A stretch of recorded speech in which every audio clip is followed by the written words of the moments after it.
Hello, everybody. Welcome to another episode of the Thriving Adoptees podcast. And today we have a lovely lady for you. Really looking forward to this conversation. We need to get more adoptees on this show, right? We're doing all these episodes for adopted parents, and we're trying to get more adoptees on. I'm trying to get more adoptees on the show. So it's great to have a fellow adoptee on the show, Clare Magenheimer. Welcome. Thank you for making time for us today. Well, thank you, Simon. I'm thrilled to be here. I'm super grateful that I've been invited on your show. So thank you. Yeah. So can you tell us a little bit about yourself, Clare, and then we'll get into some of the learnings that you've had still fairly recently from what we've just been talking about, some learnings, how you've come to terms with being a transracial adoptee, the learning process you've been through, some of how you've processed some of the feelings of shame and loss. But yeah, please tell us a little bit about yourself. Sure, I'd love to. So I'm Clare Magenheimer, and I'm 48 years old. I was adopted, well, I was born in South Korea and adopted to my family who are white American. They raised me in Massachusetts. So I grew up in outside of Boston in a community called Wellesley, Massachusetts. So that's where I grew up. And I stayed there until I was 18. Then I went to college down in Maryland. And so after college, I stayed in the DC, Maryland, Virginia area, which I lived there for 30 years.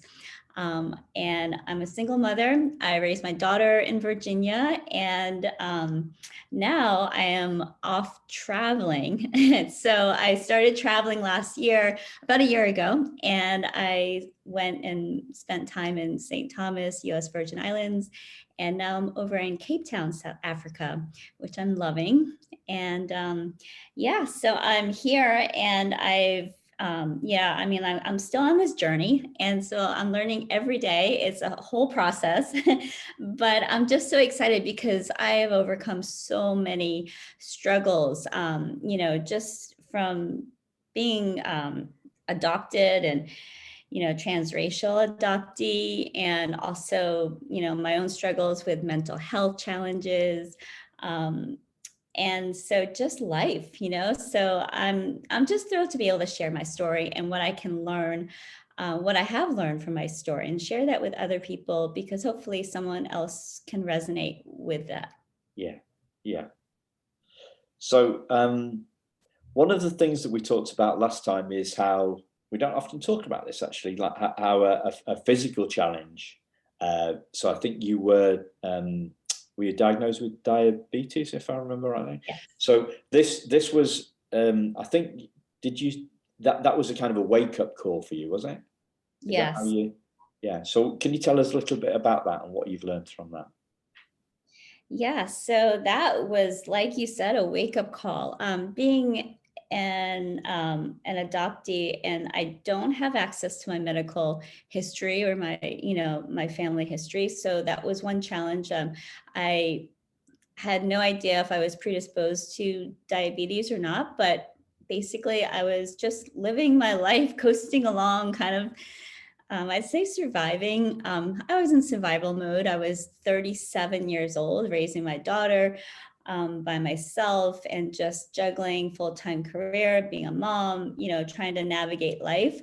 And I wasn't living a very healthy lifestyle. So I was, not eating the right foods, not exercising, not treating my body with love or respect, or doing any of the things that I do now.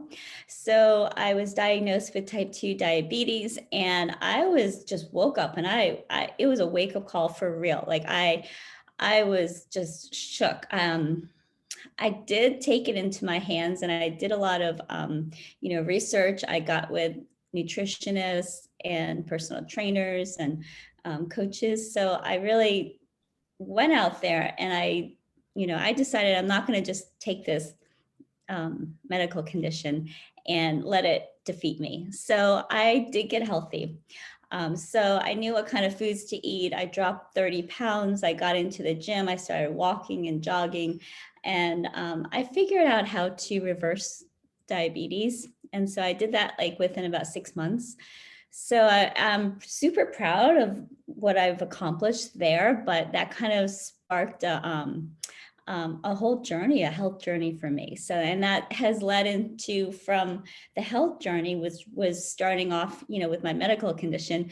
And then it led into more of a fitness journey because I caught the fitness bug, and I was like, and doing fitness competitions and, and bodybuilding. And I love that. But then that led me to realize that I needed to be healthy on the inside, not just, physically healthy, but also more self-love and compassion for myself and mindset. That was huge. My personal development journey and mindset journey, things that I learned and which affected my happiness, and which in turn allowed me to go down this whole exploration of learning about, my challenges as an adoptee, and really being able to be at a point where I felt I was ready to handle some of these issues that I had been burying and pushing down for so many years. And it just kind of came out. I think that your body, your body holds on to the trauma, and your body knows what it can handle. And so it won't really allow this to come out until you're ready to handle it. So I felt like my journey in life, I'm grateful for it because it allowed me to kind of unload this little by little. So I kind of had some pivotal moments in my journey. So that was one of them, being diagnosed with type 2 diabetes. And then the second was my wake up call as far as like my mental health and my journey for, self-love and happiness. Yeah, it's interesting because there's some similarities and some dissimilarities there. So I'm a white guy adopted by white parents, so I don't have that extra level of complexity that goes with transracial adoption. But the similarities were, you moved from, and I love the way you put it, sort of like you're kind of healthy on the outside to healthy on the inside. So the physical condition led you to sort of open the door to the mental health and the personal development side. For me, it was when business development, I was obsessed with business development. And then when I got to some business success, when that didn't make me happy, that kind of opened the door for personal development. And then that opened the door for exploring the what people call the primal wound, which for me is well, that's a subject for a different well, it's on the website. It's on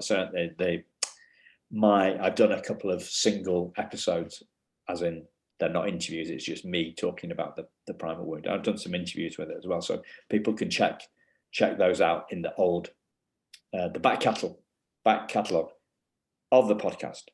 I'm not going to do this here because today it's about you and it's about your journey, Claire. So can you tell us a little bit more about the mental health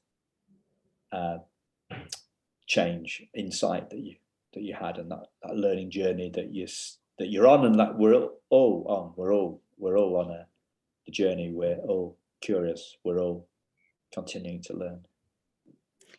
Yeah, sure. I would love to share that. It was hard for me. It was really difficult, as is with anyone struggling with mental health issues. And I didn't understand what I was going through. All I know is that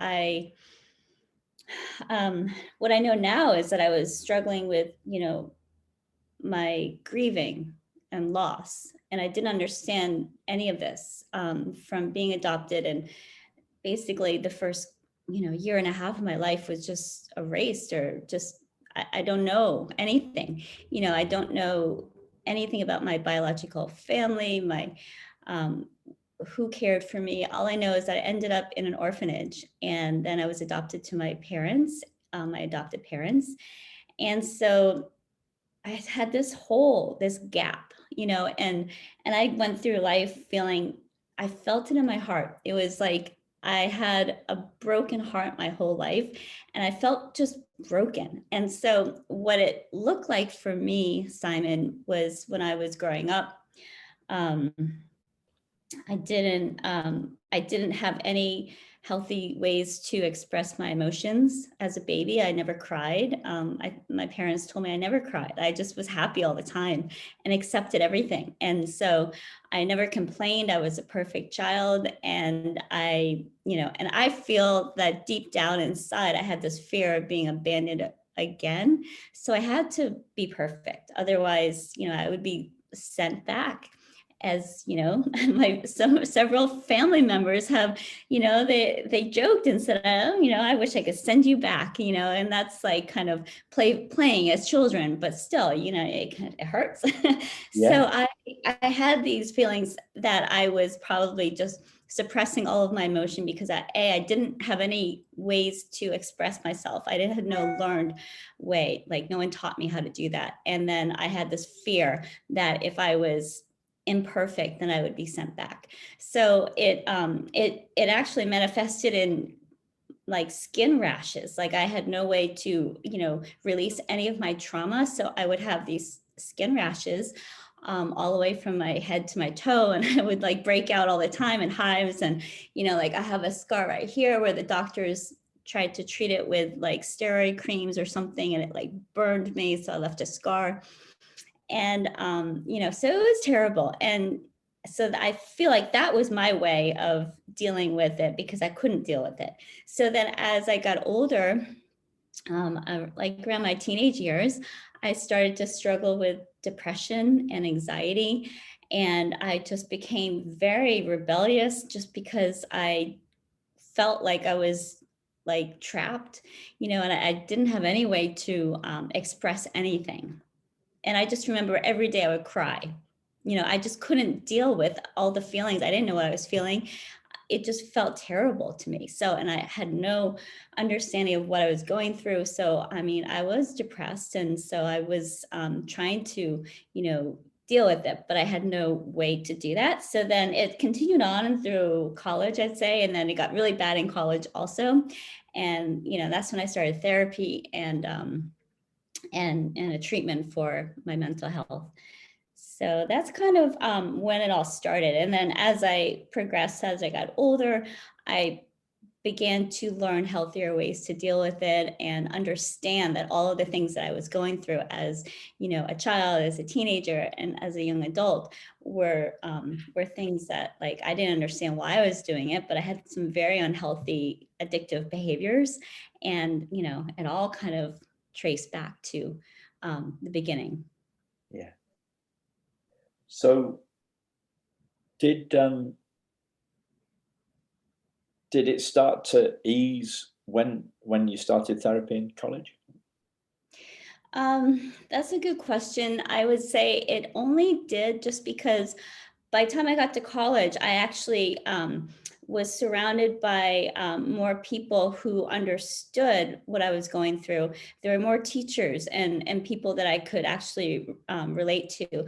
Like, I studied sociology. And so one of my professors in sociology, I had like, some kind of a openness where I could share what I was going through. So then I was going to therapy, but at the same time, I didn't feel like I really was understood by my therapist because I had never been referred to like a Korean therapist or an adoptee therapist, like someone who could actually relate to my issues as a Korean adoptee.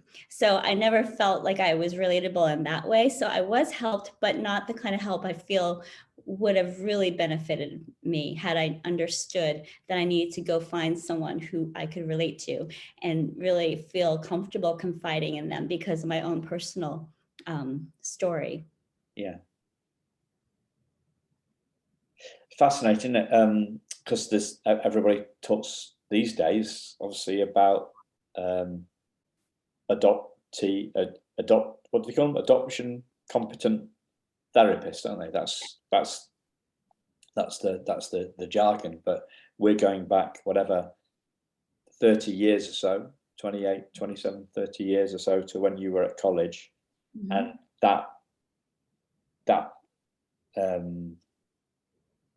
that category just wasn't about them. Exactly. Yeah. And that was part of my struggle growing up, Simon, because I was surrounded by people who I couldn't really relate to on many levels, just because racially we were different and our experiences were different. And I couldn't relate to anyone, so that was a real struggle of mine. And yet you were functioning at a high level. Somebody, I once saw a therapist. So I don't think I'd call her adoption competent, and this was only like 6 years or so ago. She shared her notes with me, and I think she put on high functioning. It was just full of loads of jargon and rubbish that didn't really mean a lot to me. But she put something on about high functioning, and that. So you have been. You've been to college. You've raised your daughter on your own, despite all this tough stuff that you've been through. You were functioning at a certain level of okayness, or I mean, you managed to get through, but inside it was a lot trickier. Yeah. So like I mentioned, Simon, I raised my daughter and I was basically surviving, just like doing whatever I needed to do to get by, and not, I mean, we all strive to be perfect parents. And of course, none of us are perfect. And I am the first to admit that. She has turned out to be a wonderful human being. So I did something right. But I, definitely could have used more help, more resources, more of everything. Because I only did the best I could with the tools I had, which were not many tools at all. Yeah. So if obviously the therapy wasn't by an adoption competent therapist, it didn't really help you. There was some easing simply in, as you say, as being understood, perhaps by some of your teachers, professors at college. What was it that led? Because I see this. Obviously, the listeners can't see you because they're just listening, right? But I see this flourishing, thriving adoptee. I hear the stuff that you've been through in the past. What is it that you learned that helped you move from surviving to thriving? Yeah, I think what I learned, that the first realization that, I don't know, I feel like a lot of people can relate to my story, and a lot of even non-adoptee parents can relate to my story, just surviving, and trying to get by as a parent and just trying to get through life, despite having mental health challenges and all the other challenges as a parent. But what I realized at some point when I would have to say I was at my lowest of all lows. Everything had, like I said, had been pushed down so long for so many years that it was when my daughter went off to college, and it was, I knew that she was going to leave for college someday. I mean, we were very close, and, and I knew that this day was coming. And part of my limitations and my traumas that I dealt with was, my fear of abandonment and people leaving, especially people who are close to me. So that was something I always dealt with. My fear in all of my relationships, it was fear of abandonment. And I feel like I manifested the ultimate, leaving. The abandonment happened in most of my relationships. personal relationships because I had this fear. And that's something I've learned through a lot of mindset work on myself and personal development, that you can, if you live your life out of fear and you think every day, I don't want this to happen, I don't want this to happen, your actions then start to align with your actual thinking and what you're thinking about fearing the worst to happen, and it will eventually come true. That is what I believe. And that's what happened with all of my relationships. So I knew that my daughter was going to be leaving for college, and I was so excited. She's very bright, and she got into a great school, and I was so excited for all of her opportunities. However, deep inside, I was like falling apart. Like I had to hold it together. And for her, because, she needed me as her mom. So I sent her off to college. I remember dropping her off, and then I just lost it. It all fell apart afterwards in the couple of weeks and months to follow. I mean, I literally fell apart. Simon, I became so dysfunctional. I couldn't keep a job. I lost my business. I couldn't get out of bed in the morning. I couldn't do my laundry. I couldn't go grocery shopping. I couldn't do these basic things. I couldn't adult, so I had kind of reverted back to a child, and I did not have these coping mechanisms. So that's when I realized that I have to pull it together for myself. I'm the one who is responsible. I had to be the person. No one was coming to save me. Like no one was going to come over and say, okay, I'm going to change your life. Here's what we're going to do. No one. It was me. And so I realized that. So I reached out, I got more therapy, and I went to different types of therapy. So I kind of said, okay, well, this therapy in the past hasn't worked for me. So I need to change, my approach. And so I did. And little by little, I started to get healthier, and I did a lot of reading about, self-development and, self-help. And I did a lot of personal development work. And so that was 5 years ago. And so I've done a lot of work on myself to get me to this place where I feel like, even though I'm still you see me as thriving, and I feel like in some parts of my life, yes, I am, but other parts, this fear of abandonment, this fear of some of the things that I've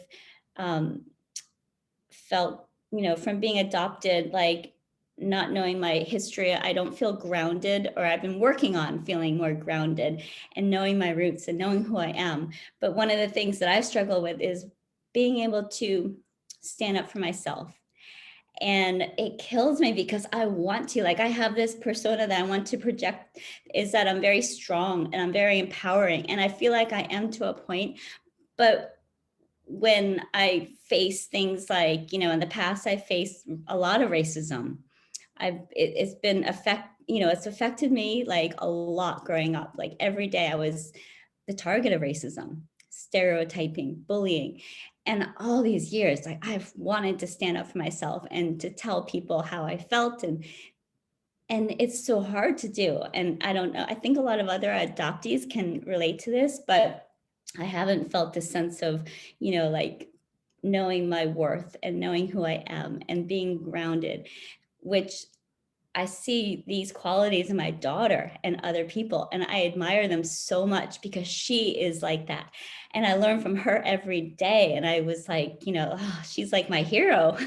So these are areas where you might see this, but I feel imposter syndrome every single day.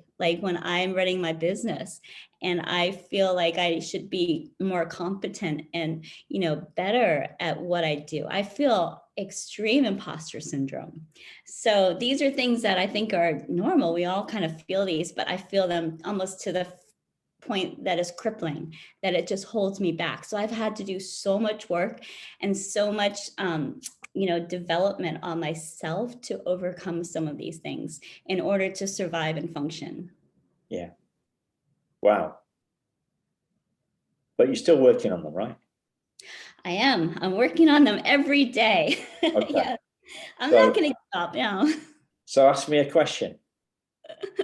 Okay, so as a business owner, one thing I share with you was my imposter syndrome. The other day, I was invited onto another podcast, and it was a live video. Yeah, a live stream. Yeah. And so that's one thing I struggle with, is showing my face and like being live and just showing my true self, because all my life I've felt like I've hid behind a mask, and this is something that I've struggled with, coming out and being my true authentic self. And so going live on a webinar is like, it's like probably like public speaking or skydiving or something, like is very, it's scary for me. So like hours up until the time I was going to go on to this webinar, I was super nervous. I was super anxious. I was like shaking. I was like, I could not shake this feeling that I was like, no, I can't do this. I can't do this. But I had to talk myself into it. So then I needed a big energy shift. So like 15 minutes before I cranked up the music and I started dancing just to have this huge energy shift in my body. And it worked, because I was like, okay, I calmed down my nerves. But my question to you is, how do you deal with this? Like, what do you do? What kind of tools do you have to deal with this imposter syndrome and doing these kind of podcasts? Well, sometimes it stops me doing stuff, and sometimes it doesn't. But 99% of the time, it doesn't stop me doing anything. I struggle perhaps a little bit more, or I have struggled with low response rates. Sure, should we call it? Yeah. So I'm not bothered. I'm not bothered about going on a live stream. I just do it and get on with it.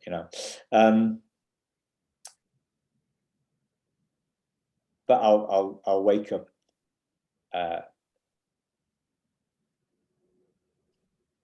I woke up in the morning thinking about how I'm going to make more of a change in the world, and sometimes the stuff gets me down like that. For me, it's about being okay with not being okay. So if we're always okay with not being okay, we're always okay, right? Yeah, sure. Yeah. Good. So it's this stuff is, you've used the word insight, you've used the word realization. This stuff is it's about stuff that we get in our bones, not in our heads, right? So this is my world, not my theory. So being okay with not being okay, and realizing that feeling okay is different to being okay. So being okay with feeling like SH1T. Yes. Yeah, thank you for sharing that. I can relate to that for sure.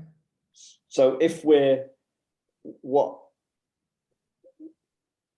I used to do is this is about 5 years ago, I was talking to one of my coaches, mentors, and it became clear to me that I was worried about worrying. And then I was worried about worrying.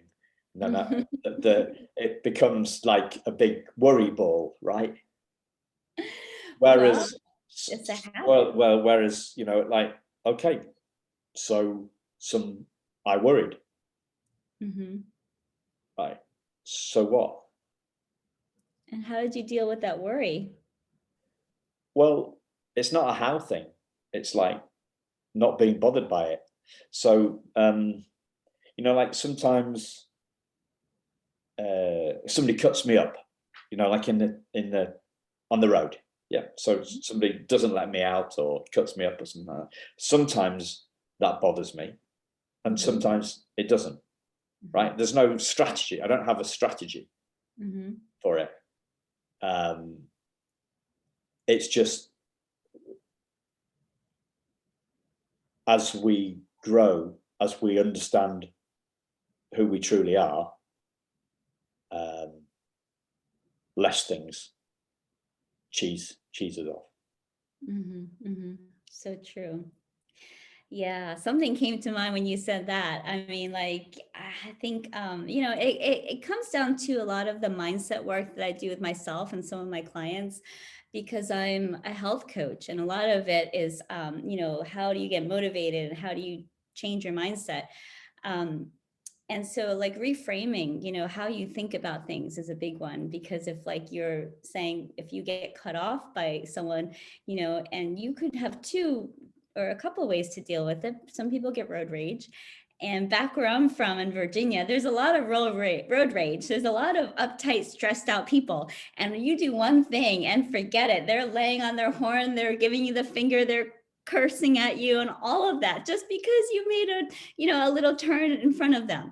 So you can think of it as, oh, they're pissing me off. They're doing it on purpose, or, they ruined my day.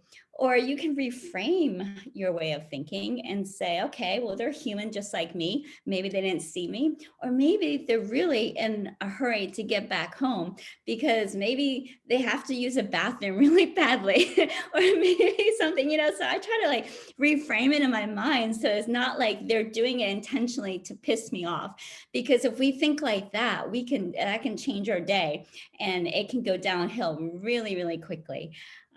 So yeah, the worrying is another one. Like the worry is kind of a learned behavior as your response to an emotion. And then like a lot of times, especially now, there's a lot going on in the world and it's hard not to worry, and there's a lot of things that we cannot control in our world and our circumstances. And so sometimes we tend to want to worry as a way to feel like we're in control, I guess, so that this worrying is our way of thinking, okay, I can control the situation by worrying about it. And then that's like your learned response to it all the time. You worry and worry and worry. But how do you get out of that habit of worrying? It's a learned behavior. So there's a lot of techniques that I've learned how to deal with it myself, because I worried. I was like just a big ball of worry. And so a lot of those things that have changed my life, I really am grateful for. Being able to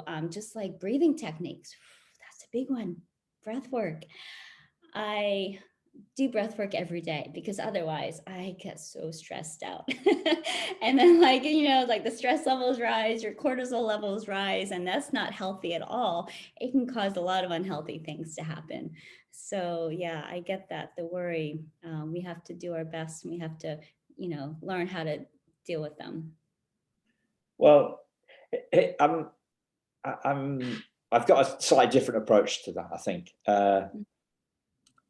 So there's worry, and then there's worry. This is just my learning, right? There's worry, and then there's worrying about worrying. So it escalates. If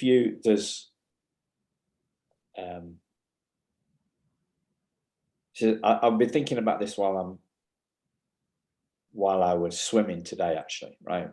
Mm-hmm. So the idea that came to me last week is we're all trying to think. We're all trying to change our thoughts. Mm-hmm. A lot of us are trying to change our thoughts, right? Trying to change our thoughts. And yet, when we're at our happiest, we haven't got a lot on our mind. True. Mm-hmm. Yeah. And changing thoughts is kind of like a uphill battle, really. And I've tried it. It didn't really work for me. I didn't really get to peace. Peace is when we've not got a lot on our mind. So like for me, not worrying about worrying means I've got less on my mind. When I've got less on my mind, I'm in the moment. I'm not really bothered. and I'm just cracking on with life. I heard the opposite of this. A guy, an English guy who is a very big sports, a rugby star here in England, who he kicked. He's a kicker, so like the field goals Right. in American football. He used to kick the goals for the English rugby team, and he kicked us to the World Cup in Champions of the World in 2003, I think it was. A guy called Johnny Wilkinson. And he talked about being involved in the game, and then the whistle goes, right, and there's a penalty, and the penalty means that the game is gonna stop, and he's gonna have to kick the goal. Okay. And it'll be and either the goal's about him, right? So right. Everything's okay in his world. He's lost in the game. He's not lost in thought. He's just doing his thing, and the whistle goes, and suddenly up comes this fear, right? Mm-hmm. But that fear is not who he is. Mm-hmm. It captivates him. Mm-hmm. So in those circumstances, he would be worried about kicking the goal, mm-hmm. and then he'd be worried about how his worrying Mm-hmm. may lead him to miss. Mm-hmm. Mm-hmm. And it just escalates, because our focus, instead of our focus being on the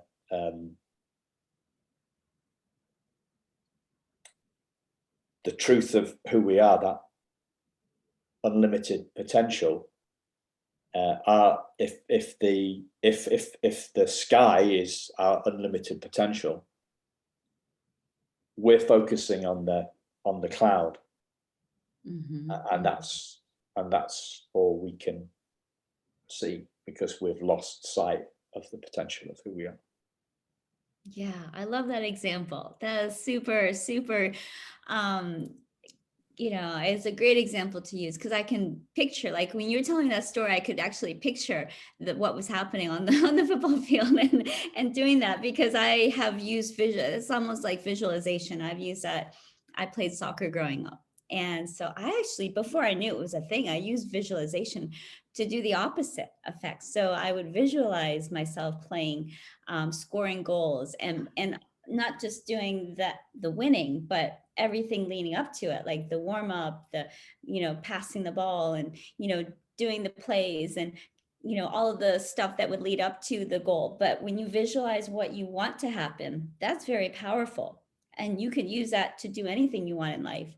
But then people, like I talked about, is like when you let your fears get in the way and you're afraid of, like my thing was abandonment, or you're afraid to fail, and that's all you're thinking about, then your actions are going to they're going to align with whatever it is that you're thinking or visualizing. So that is what I think is a big problem in people. We need to shift the mindset from letting our fears take over and steer us in the direction of failure or what we don't want to happen. Instead, thinking about what we do want to happen, because what we do want to happen is, like, that's like you said, we want to be free. We want to feel, like happy and peaceful. And I think that's what we're all striving for. Like, I think successful people talk about success and like, what do you want in life? And I think what I want is I want to feel free, like, free of feeling trauma and anxiety and triggers, like certain things trigger me. And I know when I am triggered, that feeling of being triggered, that's an area of my life that I'm not free. And so that means that for what I will do is dive into that feeling and think about, I'll ask myself, well, what makes me feel triggered? And what about it? And because usually when you feel triggered. Like if someone said to you, Simon, if I said, Simon, hey, you have purple hair. And I'm looking at you right now, it's clearly not purple, and you know it's not purple. But would that bother you? Would that cause you to feel triggered at all? No, because you know it's not true. But when someone says something to you that you deep down inside know a little bit is true, like if you have an insecurity about something and someone calls it out and triggers you and you feel that, that's like your insecurity coming up. It's an area that you're not free. And so what I want to feel is not triggered in any way. I want to feel at peace with myself, who I am. And you could tell me, Claire, you have purple hair. And I'd be like, okay, doesn't bother me because I know I don't have purple hair. Yeah. So we aren't our feelings though, right? No, we are not our feelings. And that's a good question. Feelings. I used to be my feelings. I used to embrace all my feelings and be like, oh, I'm so sad. I'm so lonely. I'm so depressed. I'm so angry. I'm so shameful. All these things. When you think about it as like just clouds going by in the sky, they're just clouds. There goes one. And if you just notice it and let it just kind of like sit there, and if you can distance yourself from it, I find journaling helps with that. And just being self-aware that you're feeling this and distancing yourself from your feeling and emotion, it helps. And then you could just let it go and just say, okay, I felt that. Now I'm going to move on and feel something that I want to feel, like gratitude or love or peacefulness. So for me, upstream of feelings are thoughts, and upstream of thoughts is who we truly are. Mm-hmm. And that's the sky. So I've heard of a guy, my favorite mentor at the moment is a guy called Rupert Spira. Mm-hmm. And he talks about, he uses this sky analogy, and he talks about the thoughts being like birds, because they come and go and very quickly, right? Feelings being like clouds, mm-hmm. But the true south of who we are as being the sky, and the sky is obscured by the clouds. Mm. But what's happening for us, our thoughts, our feelings, our situation, the drama that we're caught up in, our businesses, our podcasts, our books, our blog posts, our relationships, all of that stuff, right? It's all really loud, mm-hmm. And it gets our attention, mm-hmm. and so it's like a big brass band making a whole load of noise, or a rock band with loads of heavy guitar riffs and bass solos and all that sort of malarkey and all that. So it makes a lot of noise, but the little peaceful voice of who we truly are is completely, the sky is mm-hmm. drowned out. The quiet voice is drowned out by the noise. The sky is hidden by the clouds. Who we truly are is completely obliterated by our thoughts, our feelings, our history, our relationships, what's going on in the world. The whole malarkey is a massive distraction from who we are. Yeah, I love that. The analogy really works. Yeah, that's pretty powerful. And the more the power grows, mm-hmm. as this stuff transitions from a bumper sticker to a nice idea that Simon came up with, a theory in his head, mm-hmm. to a feeling in his heart, to a belief in my bones. Mm-hmm. Yeah, I love that. It's not like a times table. You know, we know that 2 times 2 is always 4, right? It doesn't change. It's a once or nothing. What we're talking about here is an understanding with growing power and profundity. Mm-hmm. Not once we've heard it, that's it, done. Mm-hmm. It's an evolution of which, you know, like, we're on the life's learning curve forever. Absolutely. Yeah, and thank you so much for bringing that up, because that just reminds me how important it is to look at your mind as one area that is always, always, changing, and mindset work is so big and important, because you can always change your mindset and grow your mindset, and having that growth mindset is what I believe, leads us to being motivated to keep progressing in life and keep learning and going on this journey without stopping and feeling stagnant. Because when we stop learning and we feel stagnant and stuck in a rut, then we become unhappy. And it's just like this vicious cycle. But when we're growing and we're learning and moving forward and progressing in life, it brings happiness and joy, and allows us to spread that light and knowledge and learning to other people, which is what you're doing. And I think that's a wonderful thing. And yeah, and that's just one message I have to listeners, especially adopted parents, is that it's just an ongoing process of learning, which the learning is a shared process. And I think it needs to be shared by both the adoptee and the adopted parent. And it's not just the responsibility for the adoptee to go through this journey and learn and to figure it out, but I think it's the responsibility of the parent as well to share that learning process, and learn how to have the open communication, and learn how to find the resources and tools to help their children through this learning process, because it's hard. It's a hard road to go alone, and to not feel like there's support there. So that's something that, I wish I had more.